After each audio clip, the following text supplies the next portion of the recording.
घर में शादी की तैयारियां जोरों पर चल रही थी। हर तरफ खुशियों का माहौल था। आंगन रोशनी से चमक रहा था। रिश्तेदारों की आवाजें, हंसी मजाक और ढोल की थाप पूरे घर को जिंदा बना रही थी। लेकिन इस चमकती खुशी के पीछे एक ऐसा डर छिपा था जिसे सिर्फ एक इंसान महसूस कर रहा था। वह इंसान था झंडे। झंडे बार बार बेचैन होकर इधर-उधर घूम रहा था। उसके चेहरे पर डर साफ दिखाई दे रहा था। ऐसा लग रहा था जैसे उसे आने वाले तूफान का पहले से एहसास हो।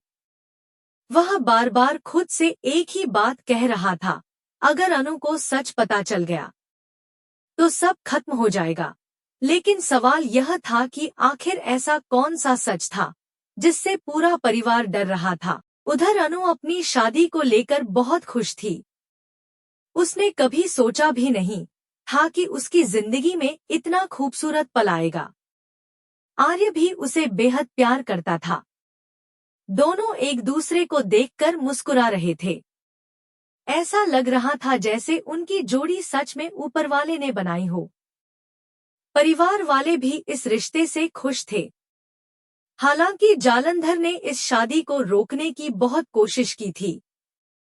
उसने कई बार समझाया था कि यह शादी नहीं होनी चाहिए, लेकिन किसी ने उसकी बात को गंभीरता से नहीं लिया।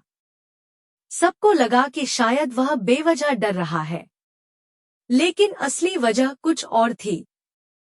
जालंधर जानता था कि जिस घर में अनु बहू बनकर आने वाली है, वहां पहले भी एक लड़की आई थी। उसका नाम था राजनंदिनी। राजनंदिनी भी बिल्कुल अनु जैसी थी, मासूम, खुशमिजाज और सपनों से भरी हुई। जब वह इस घर में दुल्हन बनकर आई थी, तब हर कोई उसकी तारीफ करता था। उसने बहुत जल्दी पूरे परिवार का दिल जीत लिया था। लेकिन फिर अचानक एक दिन उसकी मौत हो गई। घरवालों ने सभी को यही बताया कि वह हादसा था। किसी ने ज्यादा सवाल नहीं किए। वक्त बीतता गया और सब कुछ धीरे धीरे सामान्य हो गया। लेकिन सच आज तक उसी घर की दीवारों में दफन था। और अब वही सच अनु के सामने आने वाला था। शादी की रस्में शुरू हुईं। अनु मंडप में बैठी थी। उसके चेहरे पर मुस्कान थी। आर्य उसकी तरफ प्यार से देख रहा था। दोनों ने 7 फेरे लिए और हमेशा साथ रहने की कस्में खाईं। सब कुछ बिल्कुल परफेक्ट लग रहा था। लेकिन तभी झंडे की नजर घर के एक पुराने कमरे पर पड़ी। वह कमरा कई सालों से बंद था। किसी को वहां जाने की इजाजत नहीं थी। झंडे घबरा गया।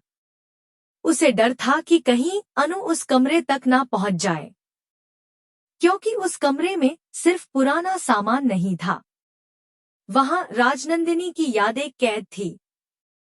शादी खत्म होने के बाद अनु की विदाई हुई।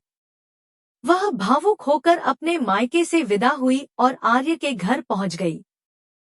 घर में उसका भव्य स्वागत हुआ। हर कोई नई बहू को देखकर खुश था। लेकिन जैसे ही अनु ने घर के अंदर कदम रखा, उसे अजीब सा एहसास हुआ।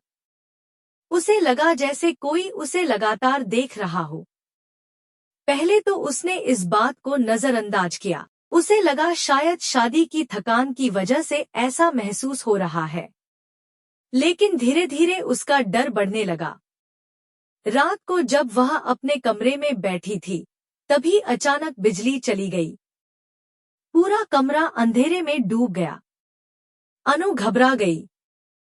तभी उसे बाहर किसी के चलने की आवाज सुनाई दी। टक टक टक।